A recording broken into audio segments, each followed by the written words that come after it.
तो आज मैं एक बहुत ही ज़्यादा अहम मुद्दे पे बात करने इस वक्त बैठा हूँ, जो अभी रिसेंटली हुआ है बांग्लादेश में। हसीना वाजिद जो प्राइम मिनिस्टर थी बांग्लादेश की, उनकी गवर्नमेंट गिरा दी गई है। और एक ऑब्वियसली आर्मी जनरल ने उनकी गवर्नमेंट एक गिराई है, जो रिसेंटली अभी हुआ है बांग्लादेश में। क्योंकि इस वक्त जो रीजन है, साउथ एशिया का रीजन, जिसमें पाकिस्तान, बांग्लादेश, नेपाल, इंडिया, म्यांमार, ये सारी कंट्रीज आती हैं। इनमें अगर इंडिया को आप छोड़ के देखें तो इस वक्त तकरीबन सारी कंट्रीज में काफ़ी अनस्टेबल सिचुएशन हुई है, पॉलिटिकल अनस्टेबिलिटी, और यानी कि लॉ एंड ऑर्डर की सिचुएशन काफ़ी उन सारी कंट्रीज में काफ़ी ख़राब हुई है। तो अभी हुआ ऐसा कि हसीना वाजिद जो काफ़ी टाइम से प्राइम मिनिस्टर थी बांग्लादेश की, 2009 से लेके अभी 2024 तक, जो अभी रिसेंटली वहाँ पे एक्टिविटी हुई, लाइक काइंड ऑफ मिलिट्री कू मैं तो बोलूँगा, जो हुआ इस वक्त, उसकी मैं आपको रियलिटी भी बताऊंगा कि वो हुआ क्यों, हसीना वाजिद की गवर्नमेंट गिरी क्यों, और मैं रियलिटी भी बताऊंगा। एंड देन आप उसके बाद मैं कंपैरिजन भी करूंगा बांग्लादेश और पाकिस्तान का। ये जो पाकिस्तानी काफ़ी खुशियां मना रहे हैं कि बांग्लादेश में हसीना वाजिद चली गई, जो अभी नई गवर्नमेंट आएगी खालिदा जिया की या जो भी, तो वो प्रो पाकिस्तान होगी, तो ऐसा कुछ भी नहीं होगा। मैं आपको इस वीडियो में पूरी एक रियलिटी बताऊंगा। सबसे पहले मैं हसीना वाजिद के बारे में बता दूं। हसीना वाजिद जो थी, उनका ताल्लुक, वो लीडर थी अवामी लीग, जो वहाँ की सबसे बड़ी पॉलिटिकल पार्टी है, शेख मुजीबुर रहमान ने बनाई थी, और ऑब्वियसली 1971 में पाकिस्तान से इंडिपेंडेंट भी ली थी। तो शेख मुजीबुर रहमान आप बोल सकते हो कि फाउंडर थे बांग्लादेश के ना। जैसे पाकिस्तान के कायद आजम मोहम्मद अली जिन्ना है, इंडिया के इंदिरा गांधी हैं, इसी तरह बांग्लादेश के जो फाउंडर थे वो शेख मुजीबुर रहमान थे। उन्होंने इंडिपेंडेंस के लिए मेन रोल जो है किया था, बांग्लादेश के इंडिपेंडेंस जो हुई थी 1971 में। तो खालिदा जिया के बारे में बताऊं, वो 28 सितंबर 1947 में पैदा हुई थी, और उनके फादर जो थे शेख मुजीबुर रहमान थे। तो वो जब मिलिट्री ऑपरेशन हुआ, और ऑब्वियसली पूरी उनकी फैमिली को, हसीना वाजिद की पूरी फैमिली को मर्डर कर दिया गया, यानी कि किसी को यानी कि गोली मार दी गई। उनकी फैमिली में कोई भी नहीं बचा सिवाय हसीना वाजिद के, क्योंकि वो यूके में थी उस वक्त जब ये पूरा मिलिट्री ऑपरेशन हुआ था, और उनके फादर को भी मार दिया गया था। और अच्छा, तो हसीना वाजिद जो थी, उनकी पहली जो प्राइम मिनिस्टरशिप की टेन्योरशिप स्टार्ट हुआ था वो जून 1996 में हुआ था, और वो फिर ख़त्म हुआ था जुलाई 2001 में। फिर उसके बाद खालिदा जिया आ गई थी वहाँ पे बांग्लादेश में। और फिर जो इनकी दोबारा से ये इलेक्शन जीत के आई थी 2009 में, तो उनका भी 2009 से कंटिन्यूसली उनका टेन्यूर प्राइम मिनिस्टरशिप का रहा था अगस्त 2024 तक। तो यानी रिसेंटली जो उन्हें हटाया गया स्टूडेंट की तरफ से प्रोटेस्ट करके, यानी कि तब तक वो प्राइम मिनिस्टर थी। और जो लास्ट इलेक्शन जो इस वक्त बांग्लादेश में हुए थे जनवरी में, वो भी काफी कंट्रोवर्शियल इलेक्शन थे। तो मगर ऑब्वियसली हसीना वाजिद जीती थी, तो वो प्राइम मिनिस्टर थी, मगर वो काफी कंट्रोवर्शियल थे, क्योंकि पूरी तरीके से जो ऑपोजिशन पार्टीज थी उन्हें जेल में डाल दिया था, जो साउथ एशिया में होता ही है कि यानी कि अगर किसी पार्टी को बैक हो मिलिट्री की और वेस्टर्न पावर्स की, तो फिर जो ऑपोजिशन पार्टीज होती हैं उन्हें खत्म कर दिया जाता है, जो अभी रिसेंटली पाकिस्तान में भी हुआ। फिर लोगों के वोट वगैरह इतने मैटर करते नहीं है। तो हसीना वाजिद जब इनिशियली थी 2009 में से लेके 2015-16 तक, उनकी थी अच्छी खासी पॉपुलैरिटी बांग्लादेश में, मगर फिर उसके बाद इनकी पॉपुलैरिटी में डिक्लाइन आना शुरू हो गया, और उनके अंदर डिक्टेटरशिप भी आ गई थी। वो किसी की सुनती नहीं थी, और मतलब के बस जो उनका होता था कर देती थी। तो और करप्शन भी बहुत कर रही थी, यानी कि कोटा सिस्टम उन्होंने पूरा किया था कि अपनी पार्टी के लोगों को गवर्नमेंट जॉब में लाया जाए, यानी कि 40% अपने लोग जो है गवर्नमेंट जॉब में लाए जाए किसी तरीके से। और फिर इस तरीके से मेरिट का काफी वहाँ पे ना बांग्लादेश में जो मेन उनके डाउनफॉल का रीज़न बना वो यही बना कि मेरिट का वहाँ पे जो है ना पूरे तरीके से खात्मा कर दिया था एक तरीके से जो हसीना वाजिद थी। और उनका बेटा है साजिद वजीद, वो यूके में रहता है और काफ़ी करप्ट है। He is like a multi billionaire businessman of Bangladesh और प्राइम मिनिस्टर का बेटा है। तो आप समझ ही सकते हैं कि बिजनेसमैन कैसे बिजनेसमैन होते हैं और ये लोग कैसे यानी कि गवर्नमेंट के टेंडर्स लेते हैं और करप्शन करते हैं, उसमें पैसा बना के बाहर ले जाते हैं साउथ एशिया में जो ऑलरेडी होता है करप्ट कंट्रीज में। तो मगर मैं आपको एक रीज़न बताता हूँ, मेन रीज़न जो लोग बता नहीं रहे आपको बाकी वीडियोस में, कि जो मेन रीज़न बना, लोग बोल रहे हैं कोटा सिस्टम, स्टूडेंट आ गए थे रोड्स में और इन द एंड स्टूडेंट ने फिर उन्हें भगा दिया। आर्मी जनरल स्टूडेंट के साथ हो गए क्योंकि वो मारना नहीं चाहते थे स्टूडेंट को और टॉर्चर नहीं, क्योंकि स्टेट फायर का ऑर्डर दिया हुआ था ये हसीना वाजिद ने। लेकिन जहाँ तक रियलिटी है, मैं अगर आपको बताऊं, मई 2024 आज से 3 महीने पहले यूएसए ने बांग्लादेश में एक एयरबेस मांगा था जिसमें हसीना वाजिद ने मना कर दिया था यूएसए को एयरबेस देने से।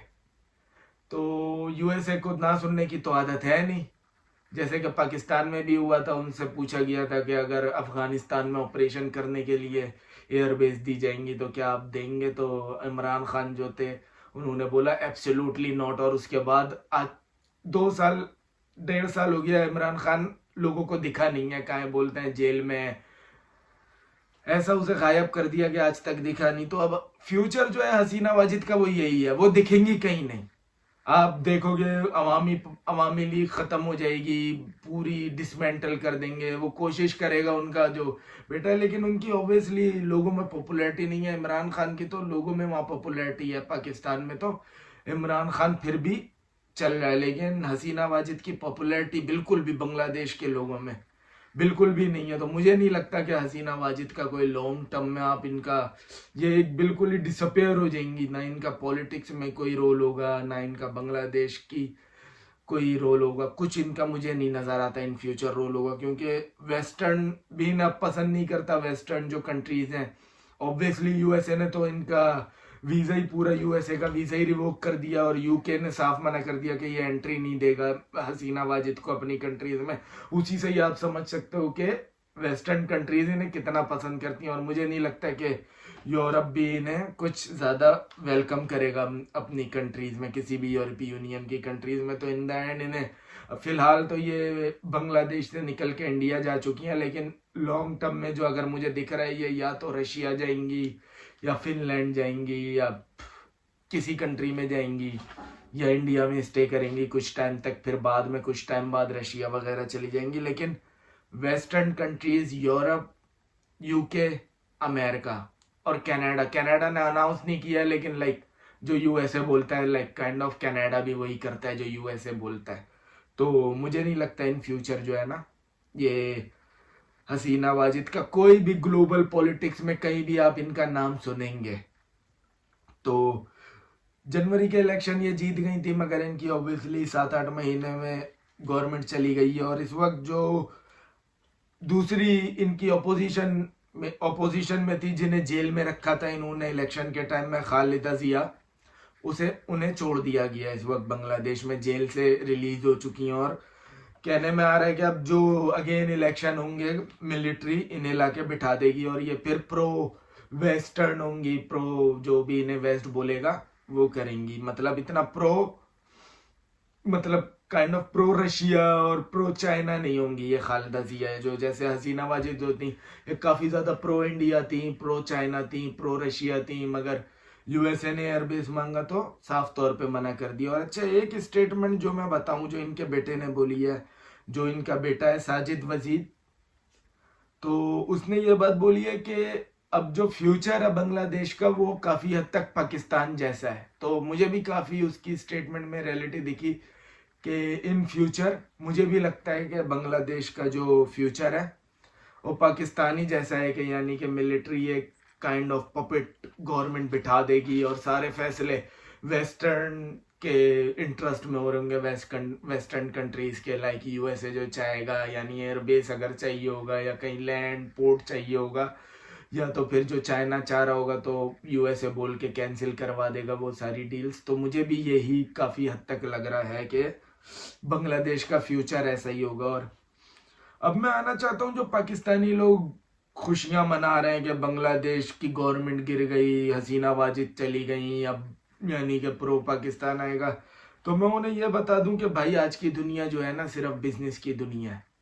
अगर आपकी जेब में पैसा है तो कंट्रीज आपका दोस्त बनेंगी, अगर आपकी जेब में पैसा नहीं है तो आपके कंट्री के जो अंदर के लोग हैं ना, आपके सिटीजन्स, वो भी प्रो पाकिस्तान नहीं होंगे। बांग्लादेशियों को तो छोड़ दें, यानी कि आपके जो यहाँ पे सिंधी, पंजाबी, बलोची और पख्तून है, ये भी प्रो पाकिस्तान नहीं होंगे, ये भी अपने प्रोवेंस की तरफ देखेंगे।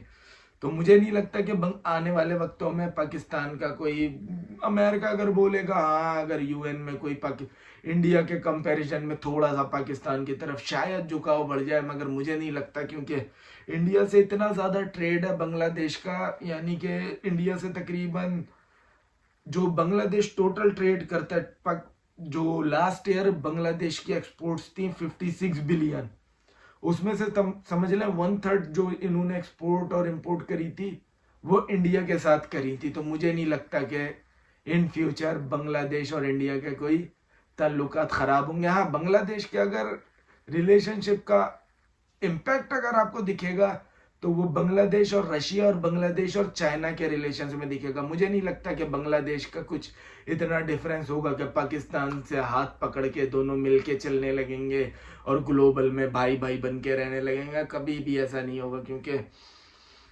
कहीं ना कहीं बंगालियों को 1971 और उससे पहले जो पाकिस्तान ने किया है बंगालियों के साथ, वो उन्हें बड़े अच्छे से याद है। तो अगर हम थोड़ा सा कंपैरिजन कर लें पाकिस्तान और बांग्लादेश का कि इस वक्त सिचुएशन क्या है पाकिस्तान और के लोग समझ रहे हैं कि पाकिस्तान की सिचुएशन बेटर है इस वक्त बांग्लादेश से, तो मैं अगर आपको बताऊं लास्ट ईयर की एक्सपोर्ट बांग्लादेश की, तो लास्ट ईयर जो बांग्लादेश की एक्सपोर्ट्स रही हैं वो 56 बिलियन यूएस डॉलर्स रही हैं। 56 बिलियन यूएस डॉलर, जिसमें मेनली टेक्सटाइल था और एग्रीकल्चर प्रोडक्ट्स थे और काफ़ी ज़्यादा इंडस्ट्री वहाँ पे ना लगी है। और अगर पाकिस्तान की एक्सपोर्ट अगर लास्ट ईयर की देखें तो 31 बिलियन है, वो भी मुश्किल से कम, पूरी 31 बिलियन भी नहीं है, उससे कम ही है, 30 बिलियन समथिंग है। तो लाइक आप कह सकते हो हाफ एक्सपोर्ट्स हैं पाकिस्तान की। तो पाकिस्तान के पास मतलब इसमें भी अगर आप देखो तो बांग्लादेश थोड़ा ज्यादा ऊपर है, थोड़ा नहीं ऑलमोस्ट डबल ऊपर है। और उसके बाद अगर हम देखें बांग्लादेश की जो पर कैपिटा इनकम है, नॉमिनल पर कैपिटा इनकम जो कहलाती है कि एवरेज जो एक साल में बांग्लादेश और पाकिस्तान में लोग कितना कमा रहे हैं, एक बंदा कितना कमाता है एवरेज। अगर मैं आपको बांग्लादेश का बताऊं तो लास्ट ईयर बांग्लादेश की पर कैपिटा इनकम जो रही है वो $2646 रही है, जो कि पाकिस्तानी रुपयों में बनती है 7.5 लाख रुपए तकरीबन पाकिस्तानी है। और अगर आप महीनों में आप देखें तो एवरेज जो एक बांग्लादेशी ने वहां पे कमाया है वो 60,000 पाकिस्तानी रुपए कमाया है, जो कि काफी जस्टिफाइड है। और महीने के $220 जो अगर हम देखें तो काफी ज्यादा जस्टिफाइड है। लाइक अगर साउथ एशिया रीजन के लिहाज से ये आई थिंक इंडिया से भी ज्यादा बेटर पर कैपिटा इनकम है जो बांग्लादेश का है। और उसी के दूसरी तरफ अगर आप पाकिस्तान का पर कैपिटा इनकम देखें तो $1,680 एक साल में एवरेज पाकिस्तानी ने कमाया है, जो कि अगर आप पाकिस्तानी रुपयों में कन्वर्ट करें तो 4.5 लाख पाकिस्तानी रुपए बनता है। और अगर महीने की आप एक पाकिस्तानी की एवरेज इनकम देखें तो 40,000 पाकिस्तानी रुपए बनता है, और जो डॉलर्स में कन्वर्ट करें तो $143 बनता है। तो ऑलमोस्ट हाफ, यानी कि जितना बांग्लादेश में लोगों ने कमाया एक बंदा कमाता उसका तकरीबन हाफ पाकिस्तान में कमाता है। और अगर आप जीडीपी देखें नॉमिनल, यानी कि ओवरऑल जीडीपी कंट्री की जो होती है, तो यहाँ भी बांग्लादेश आ गया है जो 460 बिलियन जिसकी जीडीपी है। और दूसरी तरफ अगर पाकिस्तान की देखें तो 374 बिलियन इनकी जीडीपी है। तो यहाँ भी बांग्लादेश काफी आ गया पाकिस्तान से। और मैं बता दूं, बांग्लादेश की पॉपुलेशन भी पाकिस्तान से काफी कम है। तो और इन्फ्लेशन रेट अगर आप देखें तो इन्फ्लेशन रेट होता है यानी कि जो चीजें हैं लोगों की कितनी कुव्वत खरीद है, यानी कि लोग अफोर्ड भी कर पा रहे हैं चीजों को कि नहीं। तो बांग्लादेश में इस वक्त 7.86% इन्फ्लेशन रेट। और दूसरी तरफ अगर पाकिस्तान का आप देखें तो 12.6% पाकिस्तान का इन्फ्लेशन रेट है। तो यानी कि यहाँ भी बांग्लादेश पाकिस्तान से काफी बेहतर कर रहा है। तो और दूसरी तरफ अगर पुअर्टी देखें कि कितने परसेंट जो पॉपुलेशन है वो बिलो पुअर्टी लाइन है। अगर आप बांग्लादेश की पुअर्टी देखें, पुअर्टी लाइन के नीचे उनकी कितनी पॉपुलेशन है तो वो है 18.7%। और अगर पाकिस्तान की आप दूसरी तरफ देखें तो ओवर 40%, यानी पाकिस्तान की 40% से भी ज्यादा जो पॉपुलेशन है वो पुअर्टी लाइन के नीचे है। तो काफी कंसर्निंग है ये, क्योंकि पुअर्टी लाइन से काफी नीचे है पाकिस्तान की। यानी आप समझ लो आधी आबादी जो है वो गरीब है पाकिस्तान की, और जो अमीर है वो भी एवरेज ही है, मतलब लोअर मिडिल क्लास बंदा जो कैसे वहां सरवाइव कर रहा है वो मैं देख के आया हूँ अपनी आंखों से। तो मुझे पता है ऑलरेडी कि पाकिस्तान में इस वक्त, तो आप समझो क्या आधी पॉपुलेशन जिस कंट्री की पुअर्टी लाइन के नीचे है और बाकी की आधी पॉपुलेशन भी middle class, lower middle class, और काफी छोटा सा एक तबका है, यानी 2% का आप ले लो जो वहां पे थोड़ी लग्जरी लाइफ जीता है।